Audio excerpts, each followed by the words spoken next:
So good morning guys, एक नई video के साथ हाजिर हैं। टाइम बज चुका है 10 बजने में 5 मिनट। तो निकल चुके हैं फिर से अपनी और डेस्टिनेशन पर। कमेंट करके बता दिया करो यार, लाइक शेयर सब्सक्राइब भी करो यार। मेहनत लगती है, शुरू में मजाक लगता है यार, वीडियो बनाओ अपलोड करो यूट्यूब पे डालो, पर यार बहुत मेहनत लगती है सच्ची। तो वीडियो बनाओ, फिर गोप्रो से लो, फिर उसको आप एडिट करो। एडिट करने के बाद फिर आप लोग कहीं नेटवर्क आते हैं, कहीं नहीं आते हैं, तो अपलोड होने में लगता है टाइम। तो आज का टॉपिक है कि स्कूटी की अपनी एवरेज कैसे बढ़ाएं। स्कूटी की एवरेज बढ़ाने के लिए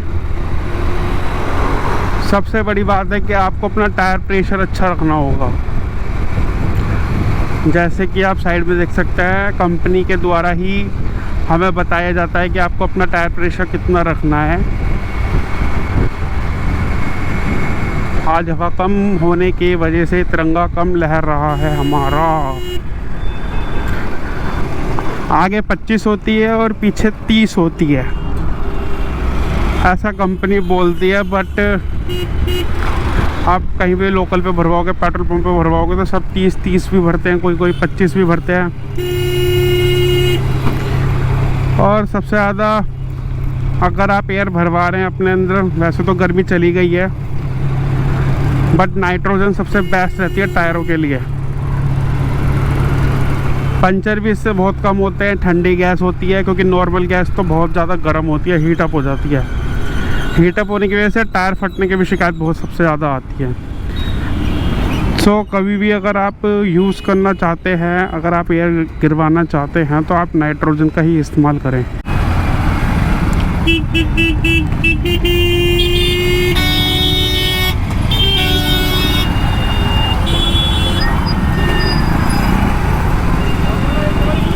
तो सबसे ज़्यादा ज़रूरी है हमारे लिए टायर प्रेशर।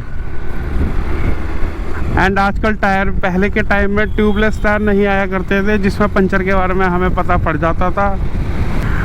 और आजकल ट्यूबलेस टायर आ गए हैं, तो इसमें पंचर भी होता है, तो हमें मालूम पड़ता नहीं है।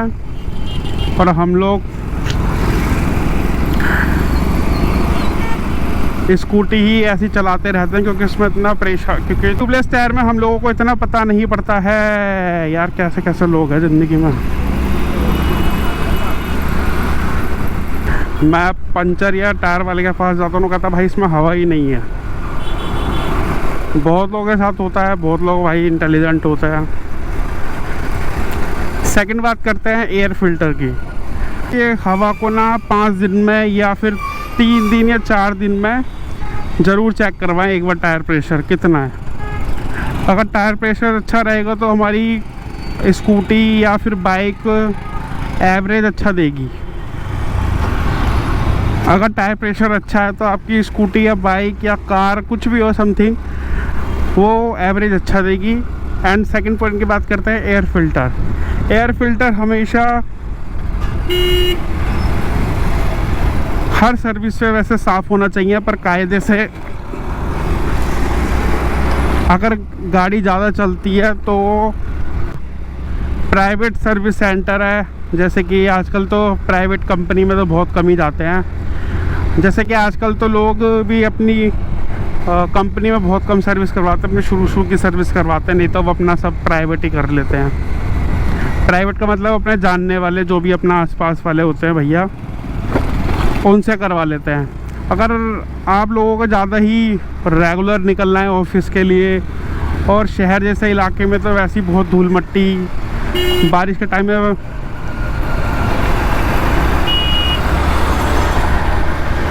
टाइम में कीचड़ वीचड़ भी हो जाती है, तो उसकी वजह से एयर फिल्टर बहुत जल्दी ख़राब हो जाता है। अगर एयर फिल्टर अच्छी तरह साफ़ या गंदा रहता है, तो उसकी वजह से भी हमारी एवरेज कम आती है लगभग।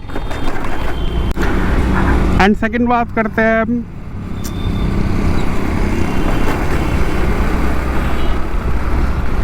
एंड तीसरे पॉइंट की बात करते हैं ओवरलोड। स्कूटी में कभी भी ओवरलोड नहीं होना चाहिए। जैसे कि 3% बैठ के, कैपेसिटी तो केवल 2% की होती है। अगर आप सिंगल भी निकल रहे हैं ना, वैसे तो टू व्हीलर पे अगर जा रहे हैं तो 2 लोग जाएं तो सही है, वैसे ही पॉल्यूशन बहुत हो रहा है आजकल।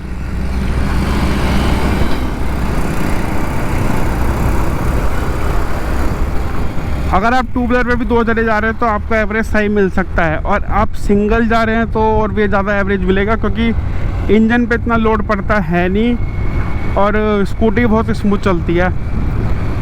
एंड 3% अगर स्कूटी पे जा रहे हैं तो आपको एवरेज भी कम देखने को मिलेगी, प्लस आपके इंजन पे भी सबसे ज़्यादा लोड पड़ेगा। एंड पेट्रोल भी बहुत ज़्यादा पिएगी, क्योंकि ब्रेक भी लगेंगे तो स्कूटी को उठने में बहुत ज़्यादा वो चाहिए पावर, क्योंकि आपकी स्कूटी पे लोड बहुत ज़्यादा है। एंड 4 पॉइंट की बात करते हैं तो पहले के टाइम में आते थे ड्रम ब्रेक। तो ड्रम ब्रेक क्या होता था, पहले लोग कुछ अपने टायरों को ना ब्रेक को अपने कस के टाइट करवा लेते थे बिल्कुल एकदम। तो कभी भी आप ब्रेक टाइट करवाएं तो अपने नॉर्मल टाइट करवाएं, क्योंकि जो ड्रम ब्रेक होते हैं वो टायर से सट के चलते हैं तो स्कूटी हमारी भारी हो जाती है। जैसे कभी कभी जिस भाई को कार चलाने आती होगी तो वो ये जैसे हैंड ब्रेक लग जाता है ना कारों में कभी कभी, तो वो टाइट होके चलती है। तो ऐसी ड्रम ब्रेक भी जब चिपक के चलता है ना टायर से,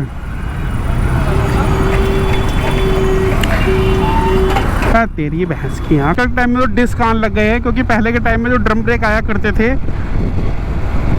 बहुत टाइट ब्रेक, हमें हल्के की ना बजाय लोडेड लगती थी, जैसे कुछ बहुत फंस रहा हो। उसकी वजह से भी एवरेज बहुत कम आती है, क्योंकि आप कभी भी आप लोग ड्रम ब्रेक अगर आपके किसी भी व्हीलर में है तो आप नॉर्मली ब्रेक टाइट करवाएं।